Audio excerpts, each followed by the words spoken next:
Essa é uma dúvida muito comum, em primeiro lugar, né? E a gente muitas vezes vai se sentir incompetente como mãe, mas é muito importante que a gente conheça os estágios de desenvolvimento da criança, que chama parentalidade proativa. A gente precisa, para a gente poder classificar um mau comportamento de um comportamento normal da idade, e para poder atender a expectativa daquela criança. Por exemplo, se é um mau comportamento, tem por trás uma necessidade que não está sendo atendida. Então, aí você vai descobrir lá qual a necessidade daquela criança que não está sendo atendida porque ela está adotando mau comportamento. A criança de 6 anos, ela já é capaz de cumprir combinados, tá? É uma coisa muito importante de você saber, ela precisa ter combinados em casa e combinados na escola, tá? Se a escola dela chama de regras ainda, talvez essa nomenclatura, essa mudança de nomenclatura já faz muita diferença para a criança, porque ela começa a se sentir respeitada quando tem os combinados, e na regra ela não se sente tão respeitada assim.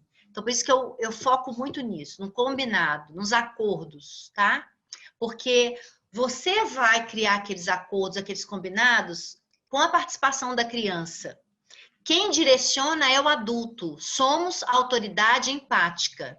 Então, é muito importante a gente saber que nós vamos continuar sendo autoridade na vida dos nossos filhos, e isso só depende de nós, tá? Porque quando a gente é uma autoridade empática, ou seja, uma autoridade que entra no lugar daquela criança, que sabe os limites daquela criança, que sabe qual é a etapa de desenvolvimento daquela criança, que entende a raiva da criança, a tristeza da criança, né? As frustrações, aquela criança começa a nos olhar de outra forma. E ela tende a querer cooperar e colaborar. Então, esse é um exercício diário que vale a pena ser feito. Essa coisa de você realmente ter empatia com o filho, tá? Então, em primeiro lugar, ela já pode cumprir combinados. Ela já sabe cumprir combinados. E eu não sei se tem na sua casa combinados e na sua casa ela cumpre e na escola não. Mas, o que, que a gente tem que perceber aí? Então, não cumprir combinados já é um mau comportamento. Será que ela não está se sentindo bem na escola? Será que ela não está se sentindo pertencente nessa escola?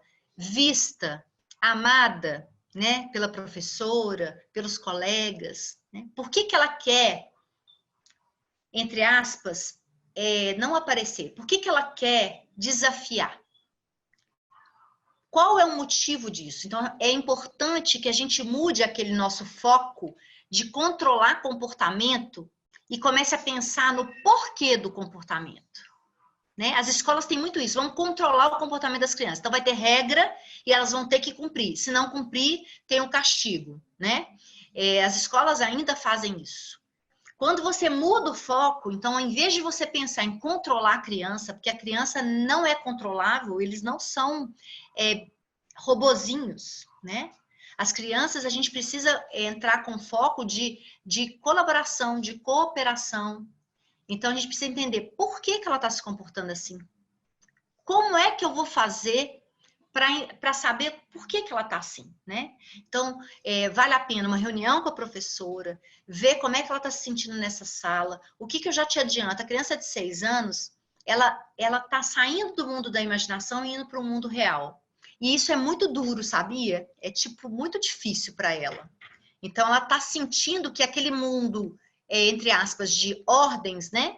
De obrigações, está entrando com muito poder na vida dela e ela está querendo, não quero isso, eu quero ser criança, né? Eu quero brincar, eu não quero fazer para casa toda hora, eu não quero ficar escrevendo, eu quero desenhar, né?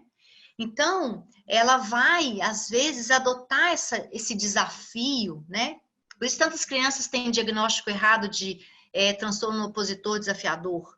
Porque ela vai desafiar, ela vai se opor àquilo, não porque ela tem um problema, mas porque ela não está querendo sair daquela fase linda da infância que ela se sente tão livre e tão solta e tão livre para fazer o que ela quer, né? E ela está misturando ali imaginação com realidade, para ela isso é muito difícil.